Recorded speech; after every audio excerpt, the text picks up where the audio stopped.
Assalamualaikum warahmatullahi wabarakatuh. Di sini saya akan mempresentasikan hasil resume dari materi maupun tugas-tugas yang telah dikerjakan. Di sini izin saya memperkenalkan diri. Nama saya Zaki Wisudhatama dengan NIM 2023-11199. Langsung saja ke materi yang pertama, yaitu manajemen teknik. Manajemen adalah proses perencanaan, perorganisasian, pengarahan dan pengendalian sumber daya manusia, keuangan, material atau teknologi untuk mencapai tujuan organisasi secara efisien dan efektif. Manajemen melibatkan fungsi-fungsi seperti pengambilan keputusan, pengendalian kinerja, dan pelaksanaan strategi. Pengertian dari teknik sendiri yaitu penerapan prinsip-prinsip ilmu pengetahuan dan matematika untuk merancang, membangun, mengoperasikan, dan memelihara struktur mesin, perangkat, atau sistem. Teknik biasanya digunakan untuk menghasilkan solusi praktis terhadap masalah teknis dan operasional dalam berbagai bidang, seperti teknik sipil, teknik mesin, teknik elektro, dan lain-lain. Pengertian dari manajemen teknik itu sendiri yaitu kombinasi dari prinsip-prinsip manajemen dan teknik untuk mengelola proyek atau operasi teknis secara efektif. Bidang ini berfokus pada pengelolaan sumber daya teknik, proses, dan teknologi untuk mencapai tujuan perusahaan. Manajemen teknik sering ditetapkan di sektor manufaktur, konstruksi, teknologi informasi, dan energi. Contoh kasusnya yaitu peningkatan efisiensi produksi di pabrik manufaktur, yaitu di perusahaan PT Yamaha produsen otomotif. Permasalahan yang terjadi yaitu pabrik PT Yamaha mengalami penurunan efisiensi produksi akibat seringnya terjadi downtime mesin dan ketidakoptimalan jadwal produksi. Hal ini menyebabkan keterlambatan pengiriman produk kepada pelanggan dan peningkatan biaya produksi. Pendekatan manajemen teknik, analisis teknikal. Insinyur melakukan analisis terhadap mesin produksi yang sering mengalami gangguan menggunakan metode analisis kegagalan FMAE. Sistem otomatisasi produksi diperiksa untuk mencari potensi peningkatan kinerja. Perencanaan manajemen. Tim manajemen merancang ulang jadwal produksi menggunakan teknik linear programming untuk mengoptimalkan jadwal kinerja dan meminimalkan waktu idle. Pelatihan teknis diberikan kepada operator untuk meningkatkan keterampilan mereka dalam menangani peralatan. Terus hasilnya itu waktu downtime mesin berkurang hingga 30%, efisiensi produksi meningkat sebesar 25%, biaya produksi berkurang 15% dalam waktu 6 bulan. Langsung ke tugas yang kedua, yaitu operasionalisasi dan kaitannya dengan manajemen teknik. Operasionalisasi merupakan mengubah konsep atau rencana menjadi tindakan nyata dan terukur. Perannya yaitu proses memastikan bahwa ide-ide teknik diterapkan secara efisiensi dalam operasional perusahaan. Manfaatnya, efisiensi operasional meningkatkan efisiensi dalam produksi atau proses teknis. Pengurangan biaya, menurunkan biaya melalui implementasi teknologi yang lebih baik. Pengendalian kualitas, pengambilan keputusan.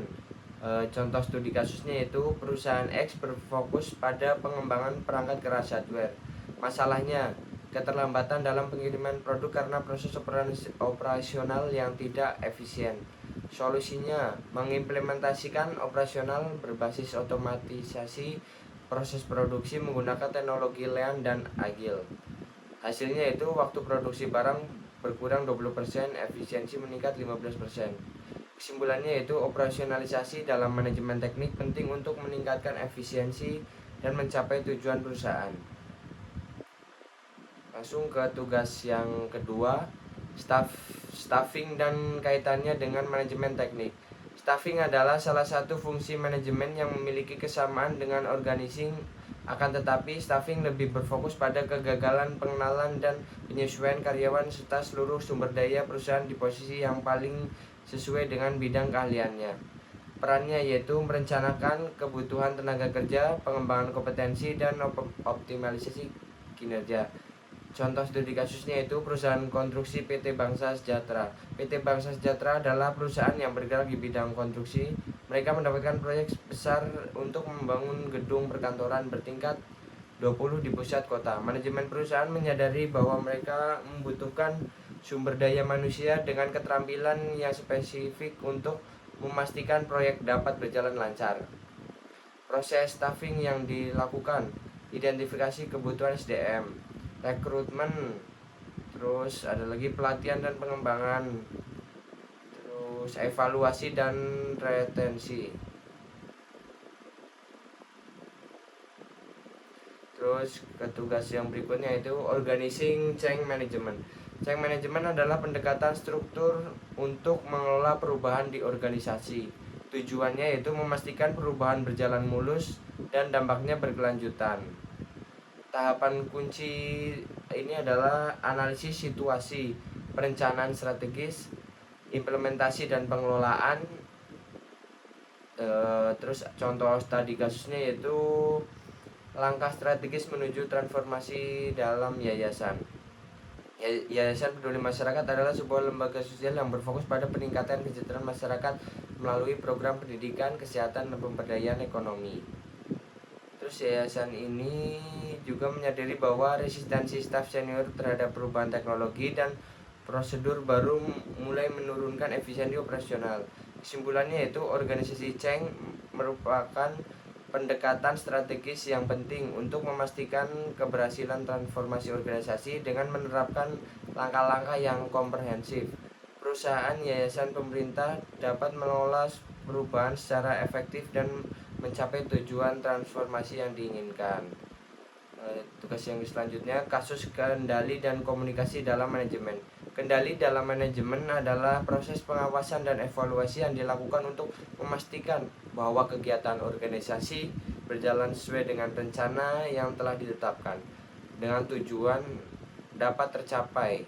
Dalam manajemen kendali membantu mengidentifikasi dan memperbaiki ketidaksesuaian antara perencanaan dan pelaksanaan serta memastikan bahwa standar kualitas, biaya, dan waktu terpenuhi.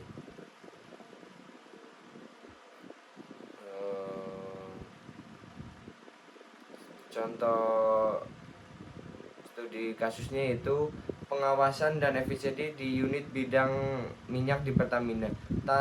Tantangan yang dihadapi, koordinasi antar departemen, kontrol biaya, kualitas produk, implikasi dari lemahnya kendali, biaya tinggi, potensi kecelakaan kerja, dan dampak terhadap produktivitas. Solusi yang diterapkan Pertamina, peningkatan sistem kendali, perbaikan sistem komunikasi untuk pegawai.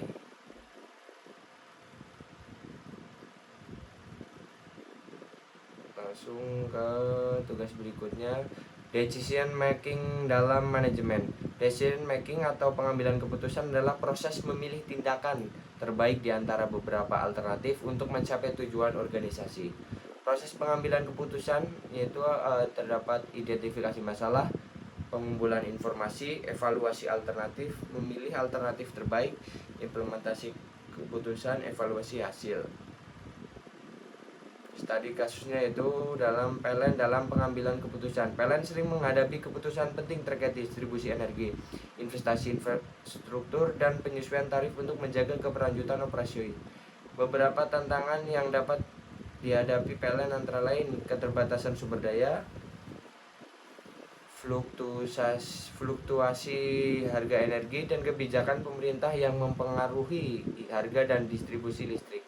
Solusi PLN untuk mengatasi tantangan tersebut yaitu investasi di energi terbarukan, peningkatan efisiensi operasional, kolaborasi dengan pihak swasta untuk pendanaan.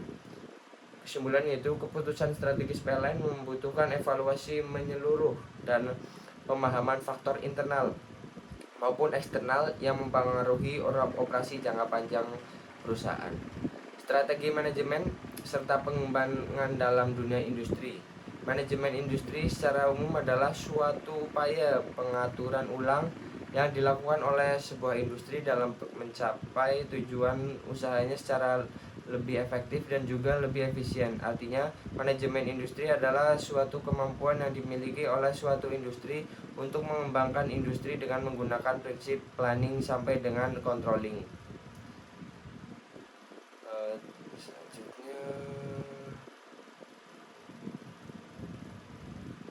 studi kasusnya itu, studi ini membahas implementasi strategi manajemen dalam industri fast moving consumer goods FMCG. PT Indofood menunjukkan kekuatan dan diversifikasi produk dan jaringan distribusi yang luas, tapi juga menghadapi kelemahan seperti ketergantungan pada produk utama. Strategi yang diterapkan mencakup inovasi produk, pengembangan sumber daya manusia, dan peningkatan efisiensi operasional. Hasil analisis menggunakan bahwa strategi yang tepat dapat meningkatkan kinerja perusahaan secara signifikan. Selanjutnya, manajemen kinerja dengan perspektif balance shortcut dalam dunia industri. Pengertiannya itu alat manajemen strategis yang digunakan untuk mengukur dan meningkatkan kinerja organisasi melalui 4 perspektif utama. Yaitu yang perspektif pertama yaitu perspektif keuangan, fokus pada probabilitas ROI dan efisiensi biaya. Perspektif pelanggan, mengukur kepuasan pelanggan, loyalitas, dan pangsa pasar. Perspektif proses bisnis internal, memastikan efisiensi operasional, inovasi produk, dan kualitas proses. Perspektif pembelajaran dan pertumbuhan, mengembangkan keterampilan karyawan, budaya organisasi, dan teknologi. Studi kasusnya itu perusahaan manufaktur tekstil. Tantangannya, menurunnya margin keuntungan karena biaya produksi yang tinggi. Kepuasan pelanggan menurun akibat keterlambatan pengiriman.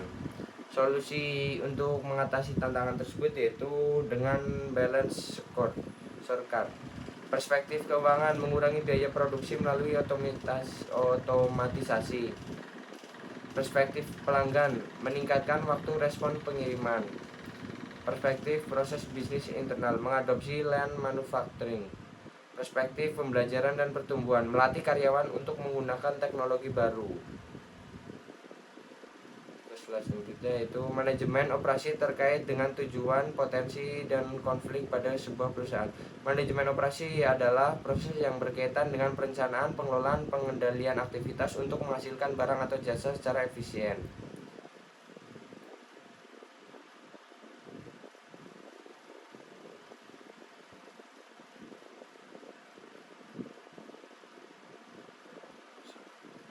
Contoh kasus pada sebuah perusahaan, kasus PT Unilever Indonesia Tbk. Latar belakangnya itu Unilever adalah perusahaan multinasional yang memproduksi barang konsumen seperti sabun, makanan, produksi perawatan tubuh. Perusahaan ini memiliki tujuan untuk memberikan produk berkualitas tinggi dengan harga terjangkau, serta meningkatkan keberlanjutan operasional.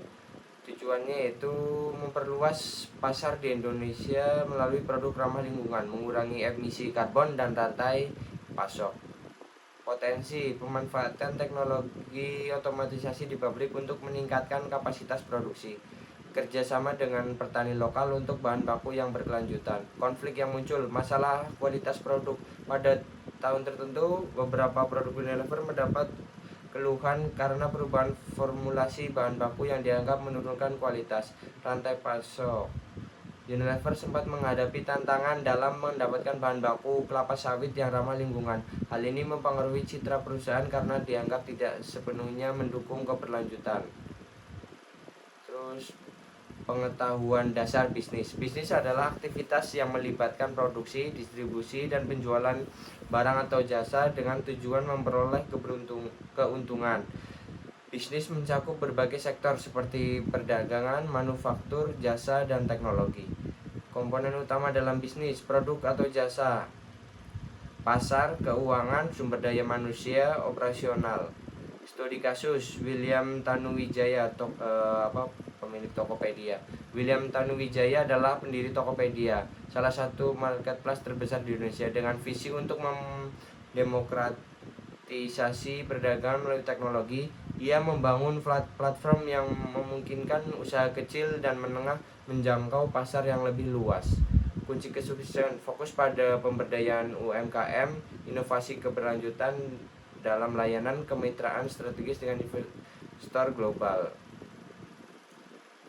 Yang terakhir ada etika bisnis. Etika bisnis adalah seperangkat prinsip moral yang mengatur perilaku individu dan organisasi dalam konteks bisnis.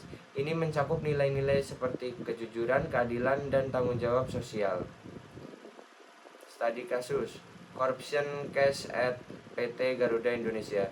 PT Garuda Indonesia Tbk adalah maskapai penerbangan nasional Indonesia yang didirikan pada tahun 1949. Pada tahun 2019, Garuda Indonesia terlibat dalam skandal korupsi yang melibatkan pengadaan pesawat dan perawatan. Kasus ini mencuat ketika KPK melakukan penyidikan terhadap dugaan suap dan gratifikasi melibatkan pejabat tinggi Garuda oleh pihak-pihak terkait. Ethical violation. Suap dan gratifikasi. Beberapa pejabat di Garuda diduga menerima suap dan pihak ketiga untuk memenangkan kontrak pengadaan pesawat dan perawatan. Penyalahgunaan jabatan yang terlibat diduga menyalahgunakan jabatan untuk kepentingan pribadi dan kelompok, mengabaikan kepentingan perusahaan dan masyarakat. Kesimpulan, kasus korupsi di PT Garuda Indonesia menunjukkan betapa pentingnya etika bisnis dalam operasional perusahaan, terutama bagi BUMN yang memiliki tanggung jawab besar terhadap masyarakat. Pelanggaran etika yang terjadi tidak hanya merugikan perusahaan secara finansial, tetapi juga berdampak pada reputasi dan kepercayaan publik. Oleh karena itu, penerapan prinsip-prinsip etika bisnis yang kuat sangat penting untuk menjaga integritas dan keberlanjutan perusahaan dalam jangka panjang. Itu adalah sekian dari resume saya. Bila ada kesalahan, mohon dimaafkan. Sekian dari saya. Wassalamualaikum warahmatullahi wabarakatuh.